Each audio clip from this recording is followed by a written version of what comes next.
Moi, je n'ai pas connu la famille Lémia. Ils ne fréquentaient pas la maison des jeunes du Vieux-Pont où j'étais directeur à l'époque.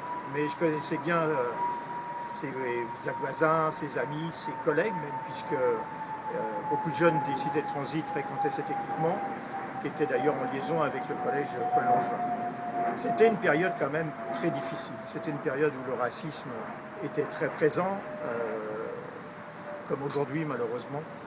Et on était dans une situation tendue régulièrement, alors que ces jeunes ne cherchaient simplement qu'à s'amuser.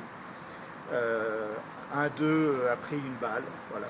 Et c'était catastrophique. C'était un moment très fort parce que ça a permis que les jeunes se ressaisissent et ensemble décident d'agir un petit peu plus pour leur reconnaissance.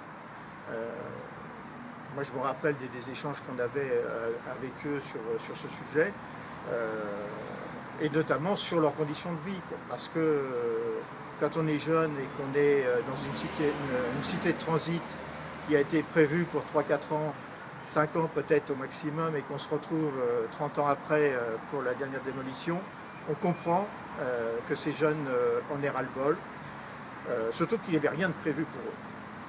Il n'y avait rien de prévu pour eux et les appartements étaient petits, exigus, c'était du carton-pâte, donc l'intimité même des jeunes n'était pas respectée. Et ça a permis par contre cette mobilisation qui a abouti effectivement finalement à la disparition de ces cités de transit. Parce que heureusement qu'il y a eu cette mobilisation par la suite, parce que je pense que, je ne dis pas qu'on y serait encore, mais bon, la cité des Marguerites, qui était une cité de transit un peu plus en dur, il n'y a pas si longtemps que ça qu'elle a été rasée.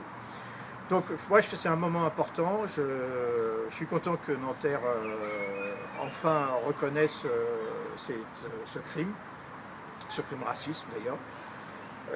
On va donner un nom à une voix de ce jeune. Le nom de ce jeune a une voix.